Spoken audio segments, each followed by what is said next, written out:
கொஞ்சம் அமைதியா இருங்க. அனைத்து இந்திய அண்ணா திராவிட முன்னேற்ற கழக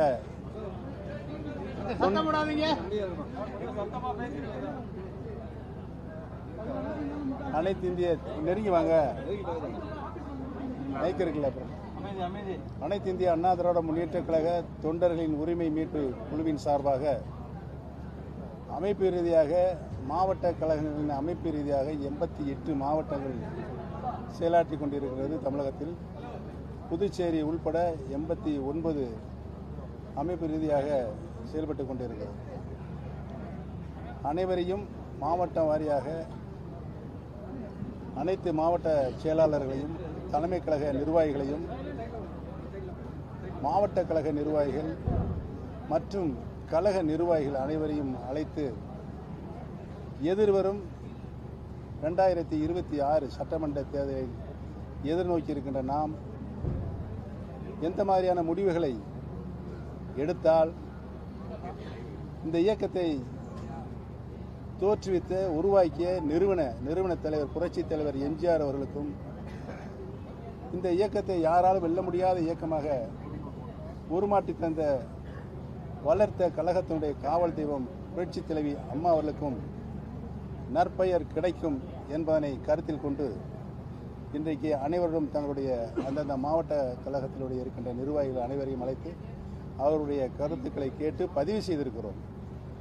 பதிவு செய்ததன் அடிப்படையில் மீண்டும் 38 வருவாய் மாவட்டங்கள் தமிழகத்தில் இருக்கிறது. அந்த 38 மாவட்டங்களில் கழக அமைப்பு ரீதியாக 88 மாவட்டங்கள் இருக்கிறது.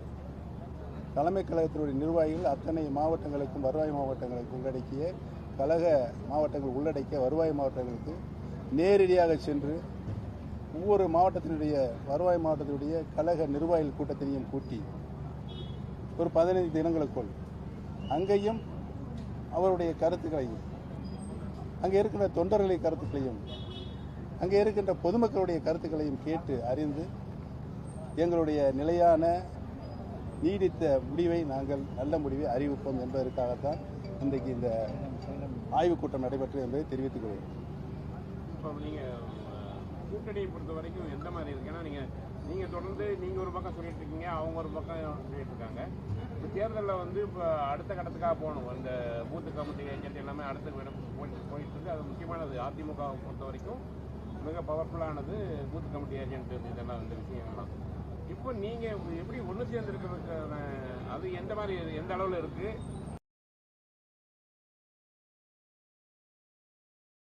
Imagine a home where clean air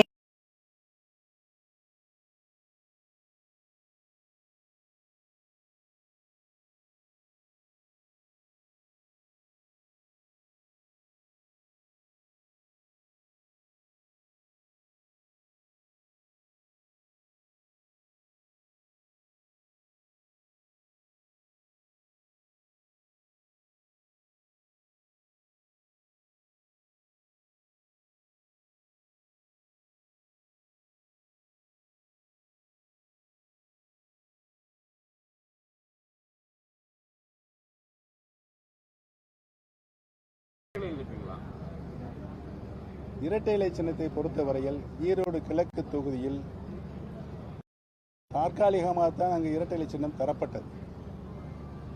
அந்த தற்காலிக நிலைப்பாடை இதுவரை தொடர்ந்துகிற நிலைதான் கடந்த நாடாளுமன்ற தேர்தலிலும் இருந்தது. அதற்காக நான் என்னுடைய சுயேட்சை சின்னத்தில் நிற்க வேண்டிய நிலை ஏற்பட்டது. சுயேட்சை சின்னத்தில் தான் நான் நின்றேன். ராமநாதபுரம் நாடாளுமன்ற மக்கள் எனக்கு மிகுந்த ஆதரவு தந்து என்னை 2ஆம் இடத்தில் தக்க வைத்துக் கொண்டார்கள். உங்களுக்கு அனைவருக்கும் தெரியும். என்னை தோற்கடிப்பதற்கு அங்கு ஏற்பட்ட சூழ்ச்சி சூதெல்லாம் உங்களுக்கு தெரியும். 6 பன்னீர்செல்வத்தை அங்கே கொண்டு வந்து நிறுத்தினார்கள். இவையெல்லாமும் உங்களுக்கு தெரியும். இதையெல்லாம் மீறி ஒரு சாதாரண தொண்டன் சுயேட்சை நின்று பலாப்பழ சொன்னம் சுயேட்சை நின்று 3,42,000 ஓட்டுகள் 33% பெற்றிருக்கு என்று சொன்னால் எங்களுடைய அனைத்து இந்திய அண்ணா திராவிட முன்னேற்ற கழகத்தினுடைய தொண்டர்களின் உரிமை மீட்கின்ற குழு எடுத்து வைத்திருக்கின்ற நியாயங்களுக்கு கிடைத்த ஒரு நல்ல தீர்ப்பாகத்தான் மக்களும் தொண்டர்களும் எங்களுக்கு அளித்த தீர்ப்பு. சார், நீங்க பாஜக கூட்டணிக்கு வருவது அதிமுக விரும்பவில்லை என்றால் உங்கள் நிலைப்பாடு என்ன? பாஜக என்டிஏ கூட்டணியில் நீங்க தொடர்றதை அதிமுக விரும்பலைன்னா உங்களோட நிலைப்பாடு என்ன? யார் விரும்புகிறார்கள் விரும்புகிறார்கள் எங்களுக்கு அதை பற்றிலாம் கவலை இல்லை. எங்களுடைய நிலைப்பாடை இன்றைக்கு மாவட்ட கழக செயலாளர்கள் தலைமை கழக நிர்வாகிகள் கருத்துக்களை கேட்டிருக்கிறோம். மீண்டும் நாங்களே நேரடியாக அனைத்து மாவட்டங்களும் சென்று அங்கு தொண்டர்களின் கருத்தையை கேட்க இருக்கின்றோம். இவைகளெல்லாம் கேட்டு ஒரு நல்ல முடிவை நாங்கள் அறிவிப்போம். என்டிஏ கூட்டணி வந்து தமிழகத்தில் எடப்பாடி அவர்கள் தலைமையில் தான் இருக்குன்னு சொல்லியிருக்காங்க. ஒருவேளை அவர்கள் உங்களை ஏற்றுக்கொள்ளவில்லை என்றால்? ஒருவேளை ஏற்றுக்கொண்ட எங்கள் யூகத்துக்கு நான் எப்படி பதில் சொல்றது? ஆனால் ஒன்று மட்டும் தெளிவான சொல்லிடுறேன். மாண்புமிகு மத்திய அமைச்சர், நீங்கள் எல்லாரும் எதிர்பார்க்கிற கேள்வி, உள்துறை அமைச்சர் அவர்கள் இங்கு வந்திருந்தார்கள். ஏன் உங்களை அழைக்கவில்லை என்று நீங்கள் இப்போ எல்லாரும் கூடி பேசி அந்த கேள்வி அவர்கிட்ட கேட்கணும் நீங்கள் பேசிக்கிட்டு இருந்தீங்க. அது நானும் கேள்விப்பட்டேன். உண்மையிலேயே அதை எங்களை அழைக்காது நாங்கள் எங்களுக்கு வருத்தம் அளிக்காத இருக்கிறோம்.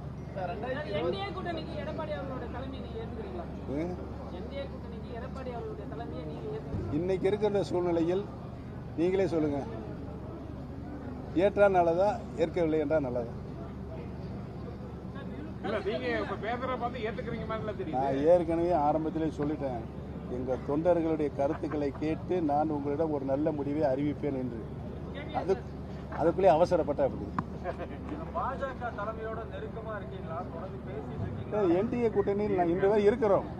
அது எந்த மாற்று கருத்தும் கிடையாது. பாஜக தலைமை எந்த அளவுக்கு உங்களுக்கு உறுதியான ஒரு வாக்குறுதி கொடுக்குறாங்க, எந்த அளவுக்கு நம்பிக்கை கொடுக்குறாங்க? என்டிஏ கடந்த நாடாளுமன்ற தேர்தலில் என்டிஏ கூட்டணியுடைய வேட்பாளர் பட்டியல் தலைமை கழகத்தில் நட்டாஜி அறிவித்தார்கள். அந்த பட்டியலில் என் பெயரும் இருந்ததில்லை. சின்ன பேச காணா.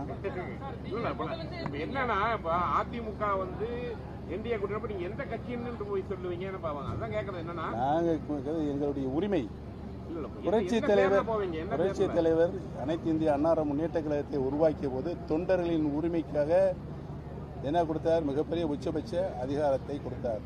சாதாரண தொண்டன் கூட கழகத்தினுடைய பொதுச் செயலாளராக வருகின்ற ஒரு உரிமையை, வாய்ப்பை புரட்சி தலைவர் தொண்டனை கொடுத்தார். ஏனென்றால் தொண்டர்களால் உருவாக்கப்பட்ட இயக்கம் என்று அறிவித்தார்கள்.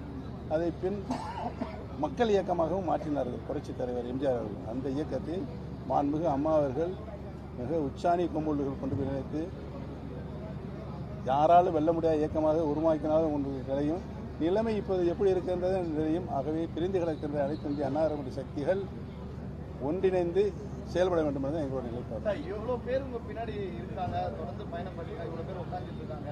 இவங்களை எப்படி கரை சேர்க்க போறீங்க? தொடர்ந்து உங்க பின்னாடி வந்துட்டு இருக்காங்க. பாத்தீங்களா, நான் மட்டும் கைதட்டல, எல்லாரும் சேர்ந்து கைதட்டுறாங்க. தட்டுங்க, கையை தட்டுங்க. இப்ப நீங்க பேசுற சூழல் பார்த்தா இப்ப ஏன்னா அவரு எதிர்கட்சி தலைவரை பத்தி நீங்க எதுவுமே பேசல, விமர்சனம் பண்ணல. ஆனா உங்களுடைய ஒரே ஒரு நோக்கம் வந்து எல்லாம் ஒண்ணு சேர்ந்து திமுக எதிர்க்கிறது. டெய்லி அறிக்கை வருது இல்ல, பெரும்பாலான அறிக்கை யாருமே போடுறதில்லை. நீங்க போடுறீங்களா அறிக்கையில? என்னுடைய அறிக்கையெல்லாம் போடுறதே இல்லை. நீங்க எல்லாம் சமாதானம் ஆயிட்டீங்க மறைமுகமா. யாரு?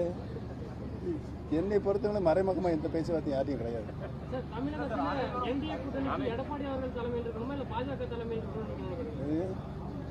என்டிஏ கூட்டணியில் வந்து எல்லாம் ஒரு 9 கட்சி இருக்குங்க. 9 கட்சி இருக்கு. அன்றைக்கு வந்து மாண்புமிகு உள்ளாட்சித்துறை அமைச்சர் அவர்கள் சொல்லிட்டு சென்றிருக்கிறார். 9 கட்சியும் தேர்ந்து உட்கார்ந்து பேசி முடிவெடுக்கும் போது அந்த இப்போ நீங்க மாவட்ட செயலாளர் கூட்டம் நடத்துறீங்க. இப்போ பெரும்பான்மையான மாவட்ட செயலாளர் என்ன சொன்னாங்கன்னா, எல்லாருமே அதிமுக இருப்பாங்க, அந்த ரெட்டில் யாருமே விட்டு கொடுக்க தயாரா இல்லை. அது நல்லாவே தெரியும். இப்போ இவங்க விருப்பத்தை வந்து நீங்க எப்படி வந்து பிரதிபலிக்க போறீங்க? அதுதான் சொல்றேன், இப்போ வாங்கி வச்சிருக்கிறோம், அதை ஆய்வு பண்ணுவோம். மாவட்டங்களில் நேரடியாக போய் கூட்டத்தை நடத்த போகிறோம். அங்கே கிடைக்க கருத்துக்களை ஆய்வு பண்ணி சம்பந்தப்பட்டவர்கள் அனைவரும் இந்த கட்சி உருவாக்கியவர்கள் இன்னும் இருக்கிறாங்க. அவங்களுடைய கருத்துக்களை கேட்டு நாங்கள் நல்ல முடிவு எடுப்போம். இல்லை, பொள்ளாச்சி விஷயத்தை வந்து அதிமுகவை குற்றச்சாட்டு நேரடியாக வந்து குற்றச்சாட்டு வைக்கிறாங்க திமுக. பொள்ளாச்சி விவகாரத்தை பொறுத்த வரைக்கும் உங்களுடைய கருத்து என்ன? பொள்ளாச்சி அந்த யார் ஆட்சியில் அது நடைபெற்றாலும் மிகவும் கண்டிக்கக்கூடிய தண்டிக்கக்கூடியதான் தண்டனை பெற்றிருக்கிறது உச்சநீதிமன்றம். சார், அமித்ஷா பேசும்போது உங்க அணிக்கு என்டிஏல இடமில்லைங்கிற மாதிரி தான் அவர் பேசியிருக்காரு. எங்க பேசினாரு? அன்னைக்கு கேள்வி கேட்கும்போது அதிமுகவுடைய இன்டர்னல் அஃபேர்ஸ்ல நாங்க தலையிட முடியாது அதை சொல்லியிருக்காரு.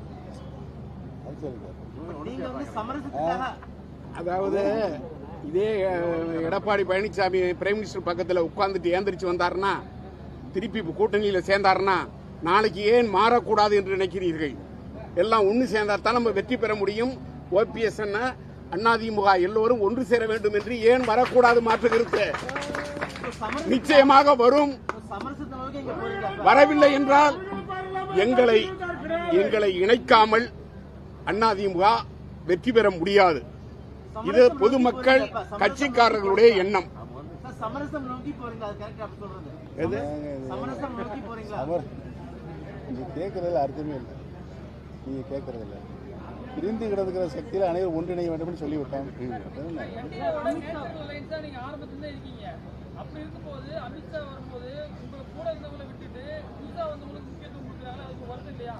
அதான் தம்பி, அதான் அண்ணன் சொன்னாருன்னா, போன சட்டமன்றத்தில் எடப்பாடி பழனிசாமி கூட்டணி பாரதிய ஜனதாவோட இருந்தாரு.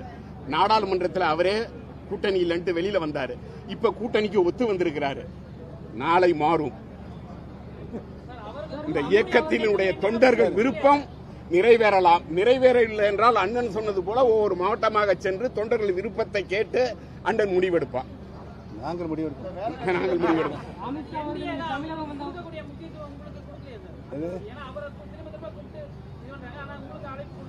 நான் பொதுவாக சொல்லிட்டேன், வருத்தம் அளிக்குது. திரும்ப திரும்ப கேட்டீங்க.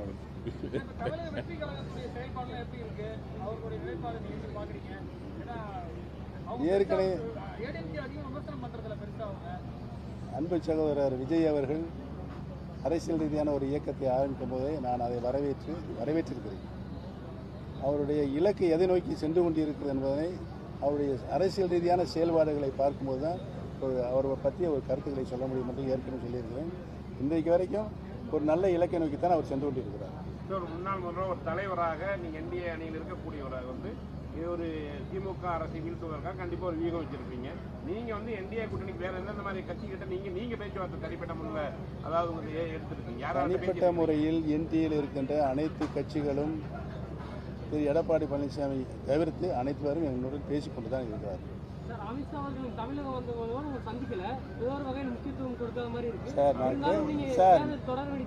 நான் கேட்கல சார், சந்திக்கணும் கேட்கணும். அவர் உள்துறை அமைச்சராக இருக்காரு மத்தியில், கேட்டால் தானே வாய்ப்பு கொடுப்பாங்க. எனக்கு கேட்கல. இப்போ நீங்கள் மத்திய அரசு யாரோட பேச்சுவார்த்தை நடத்த போறீங்க? பிஜேபி தலைவர் நாகேந்திரன் தலைவராக இருக்காரு. நீங்க வேற யாரு கூட பேச்சுவார்த்தை நடத்திட்டு இருக்கீங்க? நல்ல நண்பர் நயனாரன், அவருடன் பேச்சுவார்த்தை நடத்துவேன். கொக்கிய போட்டு வாங்கிட்டீங்களா? இல்ல, ஏன்னா அது முக்கியம் இல்லை. சட்டமன்ற தேர்தல் அதிமுக பாஜக அந்த கூட்டணியில உங்களை இணைக்காத பட்சத்துல அதிமுக பாஜக கூட்டணிக்கு எதிராக சட்டமன்ற தேர்தலை போட்டிருக்கீங்க. அந்த கூட்டணிக்கு எதிராக அதிமுக பாஜக கூட்டணிக்கு எதிராக சட்டமன்ற தேர்தலை போட்டிருக்கீங்களா? ஒருவேளை கூட்டணி இன்னைக்கு நடத்தப்பட்ட கூட்டம் மாவட்ட கழக செயலாளர் ஆய்வுக் கூட்டம், இனிமேல் நடத்த போகின்ற அந்தந்த மாவட்டங்களுக்கு சென்று நடத்தப்படுகின்ற நிர்வாகிகள் மற்றும் தொண்டர்களை கூட்டம், இவையெல்லாம் அந்த கருத்தின் அடிப்படையில் ஒரு நல்ல முடிவை அறிவிப்போம். நீதிமன்ற வழக்கு நடைமுறையெல்லாம் எப்படி போயிட்டு இருக்கு? எந்த ஒரு நம்பிக்கை இருக்கு நீதிமன்றம்? அனைத்து இந்திய அண்ணா முன்னேற்ற கழகத்தினுடைய எங்களுடைய கழக சட்ட விதி, புரட்சித் தலைவர் உருவாக்கிய சட்ட விதி, 50 ஆண்டு காலம் அதை புரட்சித் தலைவி அம்மா அவர்களும் கடைபிடித்து வந்த சட்ட விதி. எந்த சட்ட விதியை திருத்தம் செய்யவோ ரத்து செய்யவோ கூடாது என்று புரட்சித் தலைவர்களே வரையறுத்து எழுதியிருந்த அந்த சட்ட விதி பங்கம் ஏற்பட்டுவிட்டது. அதற்காகத்தான் அதிமுக ஒரு சாதாரண தொண்டன் கூட அந்த பதவிக்கு போட்டியில்லாமல் சூழ்நிலை இருந்தது. இப்போ என்ன, பொதுச் செயலாளர் போட்டியிடுறதுக்கு 10 மாவட்ட செயலாளர்கள் முன்மொழியணும், 10 மாவட்ட செயலாளர் வழிமொழியணும், 5 வருஷம் தலைமை கழகத்தினோட நிர்வாகிகளாக இருக்கணும். அப்படின்னா யார் போட்டியிட முடியும்? இவங்க தான் போட்டியிட முடியும். சாதாரண தொண்டரோட இந்த அப்போ தொண்டர்கள் இயக்கமாக இந்த இயக்கத்தில் சாதாரண தொண்டரோட பொதுச் செயலாளர் பதவிக்கு போட்டியிடும் சூழலை புரட்சித் தலைவர் எம்ஜிஆர் அவர்கள் உருவாக்கினார்கள். மாண்புமிகு அம்மா அவர்கள் தான் கழகத்தினுடைய நிரந்தர பொதுச் செயலாளர் என்று பொதுக்குழு தீர்மானம் நிறைவேற்றியிருந்தோம். அதெல்லாம் காட்டில் பறக்க விட்டாச்சு. அதுக்காக நாங்கள் உச்சநீதி வரை சென்று போராடி கொண்டிருக்கிறோம். உச்ச நீதிமன்றத்தில் இப்பொழுது வழிகாட்டுதல் ஒன்று செய்திருக்கிறார்கள், சொல்லியிருக்கிறார்கள், கட்டளையிட்டிருக்கிறார்கள். அனைத்து வழக்குகளும் இந்த தாவா உட்பட 6 வழக்குகள் உச்ச நீதிமன்றம் போய் மறுபடியும் கீழேருந்து மறுபடியும் போய் அங்கேருந்து மறுபடியும் திரும்ப கீழேருந்து போய் இப்போ உச்ச நீதிமன்றத்தில் இந்த 6 வழக்குகளும் சென்னை உயர் நீதிமன்றத்தில் சிவில் சூட்டில் விசாரிக்க வேண்டும். சிவில் சூட்டில் என்ன தீர்ப்பு வழங்கப்படுகிறதோ அதுதான் ஃபைனல் பைண்டிங். இதற்கு முன்னால் எந்த தீர்ப்பு வழங்கினாலும் அது ஃபைனல் பைண்டிங் ஆகாது என்று சுப்ரீம் கோர்ட்டு உத்தரவுக்கு ஒரு வழிகாட்டுதல் நடந்துருக்கு. சிவில் சூட்டில் போய் வழக்கு நடந்துகிட்டு இருக்கு. மீண்டும் ஒருங்கிணைப்பாளர் துணை ஒருங்கிணைப்பாளர் எதிர்பார்க்கலாம். உங்களுடைய நிறைவேறினா சந்தோஷம். உங்க ஆசை நிறைவேறினா சந்தோஷம். சார், நீங்க இப்போ அதிமுகவோட ஒருங்கிணைந்து பயணிச்சா எடப்பாடி அவர்களுடைய தலைமையை ஏற்றுப்பீங்களா? நீங்க அதிமுகவோட கூட்டணி அக்செப்ட் பண்ணிக்கிட்டாங்க அப்படின்னா எடப்பாடியோட தலைமை உங்களுக்கு நல்லா தெரியும். 2010 தர்மயுத்தை ஆரம்பித்து நாங்கள் இணையும் போது நான் தான் ஒருங்கிணைப்பாளர். நான் ஒருங்கிணைப்பாளர் என்ற முறையில் இரட்டை இலை சின்னத்திற்கு கையெழுத்திட்டு தான் இன்று இருக்கின்ற எம்எல்ஏ ஆயிருக்காங்க. நான் ஒருங்கிணைப்பாளர் அவர் ஏற்றுக்கிட்டாருல்ல, அவர் முதலமைச்சராகவும் நான் ஏற்றுக்கிட்டேன்ல. ஆக கட்சி இணைகின்ற பொழுது சில பொதுவான கருத்துக்கள் உருவாகும். அது இப்போ எப்படி சொல்ல முடியும்?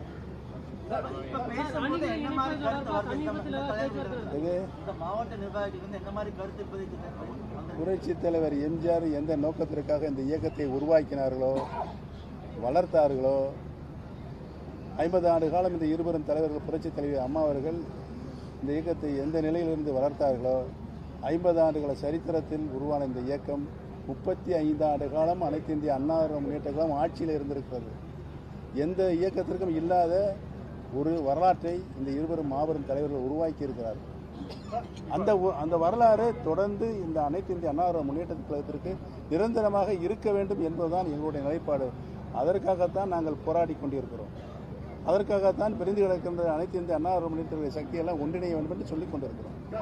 மூத்த தலைவர்கள் செங்கோட்டையன் ஆகட்டும், சைதை துரைசாமி ஆகட்டும், இவர்களுடைய நீங்க எப்படி பேசிட்டு இருக்கீங்கன்னா நீங்க வந்து எல்லாரும் இப்ப இவங்க நினைக்கிற பார்த்தா எல்லாம் ஒன்று சேர மாதிரி தெரியுது. இருந்தாலும் கூட அவங்களுடைய மூத்த தலைவர்கள் தான் நீங்க எப்படி பேச்சுவார்த்தை நடத்திட்டு இருக்கீங்க? சைதை துரைசாமி ஆகட்டும், செங்கோட்டையன் ஆகட்டும், ஏன்னா அவங்க 2 பேரும் அவங்க தனிப்பட்ட முறையில் எம்ஜிஆர் கருத்தை சந்தித்தவர்களே அதனுடைய மர்மத்தினும் சொல்லாமல் இருக்கிறார்கள். நான் அதை சொல்லலாமா? சொல்லுங்க, நீங்களே சொல்லுங்க. அது தர்மமா? அரசியல் தர்மமா? அது சமீபத்தில் ஏதோ அணிகள் இணைப்பு தொடர்பாக எடப்பாடி தரப்பு பேச்சுவார்த்தை நடத்தினீங்களா? அவரோட பதில் என்னவா இருந்துச்சு? சமீபத்தில் அணிகள் இணைப்பது தொடர்பாக எடப்பாடி பழனிசாமி தம்பி 6 பேர் தலைவர்கள் போய் சந்திச்சதில் அவர் சுத்த போய் சொல்லிட்டாரு. அதுக்கு பின்னாலேயே வந்து அந்த 6 தலைவரும் என்கிட்ட பேசுகிறாங்க. நாங்கள் தானே போய் நேரடியாக பார்த்தோம்னு. இதெல்லாம் எப்படி இதை நம்ம சொல்லி மாற்றிக்கிறக்கூடாது. சார், இந்த பொள்ளாச்சி வழக்குல வந்து தீர்ப்பு கிடைச்சது வந்து திமுக தான் முழுமையான காரணத்தை தான் ட்ரைன் பண்ணிக்கிறாங்க அந்த தீர்ப்பு வந்ததுக்கு. கொடநாடு வழக்குல வந்து திமுகவோட செயல்பாடு எப்படி பாக்குறீங்க? அவங்க கொடநாடு அந்த விரைந்து தீர்ப்பு வருவதற்கு என்ன மாதிரி நடவடிக்கை? கொடநாடு நடைபெற்ற கொள்ளை வழக்குகளை துரிதப்படுத்தி விரைவுபடுத்தி குற்றம் புரிந்தவர்களுக்கு தண்டனை வழங்கப்பட வேண்டும் என்று தமிழ்நாடு முழுவதும் மாவட்ட வாரியாக ஆர்ப்பாட்டம் போராட்டம் நடத்தியவர்கள் நாங்கள் தான். அனைத்து இந்திய அண்ணா முன்னேற்ற கழகத்தினுடைய தொண்டர்கள் உரிமைக்குழு தான் நடத்தியது, வேறு யாருமே நடத்தலை. இந்த தீர்ப்பு வந்துச்சுன்னா அந்த தீர்ப்பை உருவாக்கியவர்கள், தீர்ப்பளித்தவர்களுக்கு நாங்கள் நன்றி சொல்ல கடமைப்பட்டிருக்கோம். யார் மாட்டுவாங்க நினைக்கிறீங்க? நீங்க இதெல்லாம் நீங்க என்னை மாட்டிவன்னு நினைக்கிறீங்க.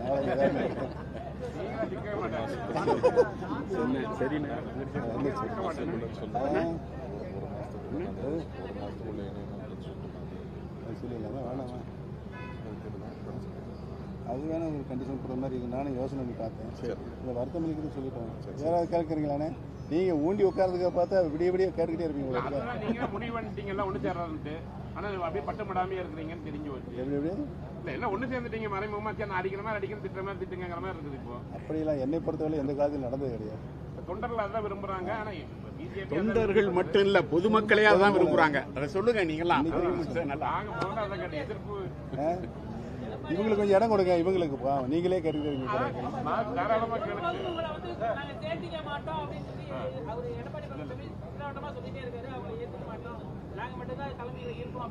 எந்த காலத்திலையும் பிஜேபியோட கூட்டணி கிடையாதுன்னு சொன்ன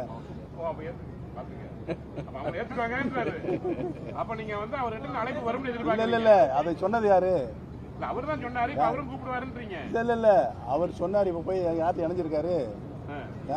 உங்ககிட்ட மீண்டும் இணைவாருங்கிறீங்க. அரசியல் இயக்கத்தை பொறுத்தவரையில நம்ம அவங்ககிட்ட போறோமா, அவங்க நம்மகிட்ட வரணும்னு எந்த காலத்திலையும் தன்னிச்சையா நான் சொல்ல மாட்டேன்.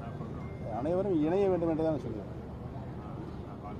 தமிழ்நாடு அரசோட 4 ஆண்டு கால ஆட்சி உங்களுடைய மதிப்பீடு? டெய்லி மதிப்பீடு போட்டுக்கிட்டே இருக்கேன். அறிக்கை வாயிலா டெய்லி 1, 2, 3 வந்துகிட்டே இருக்குது. யார் போடுறீங்க? யாருமே போட மாட்டேங்கிறீங்க. இல்ல, அரசு நிர்வாகத்தில் திமுக அரசு தோல்வி அடைந்திருக்கிறது அனைத்து நிலைகளிலும். டெய்லி இப்போ எல்லாத்தையும் எல்லா சப்ஜெக்டும் போட்டுக்கிட்டே இருக்கேன். நேற்று கூட ஒரு சப்ஜெக்ட் போட்டேன், அதுவும் இல்லை. ஆனால் அது 2 நாள் கழிச்சு ஒரு பத்திரிக்கையிலே வருது. டெய்லியா? உங்க பத்திரிகையில இருக்கு, நாங்க நம்புறோம்ல. அப்ப நாங்க அறிக்கை இங்க பாருங்கண்ணே, நான் அறிக்கையை கையெழுத்து போட்டு தானே கொடுக்குறேன். என் கையெழுத்து போட்டு தானே வருது, என் லெட்டர் பேர்ல தானே வருது அறிக்கை. அப்புறம் என்ன? சரி, உறுதியா வேற ஒன்றும் கோபம் இல்லை உங்களுக்கு? இல்ல ஒண்ணு சேருங்க.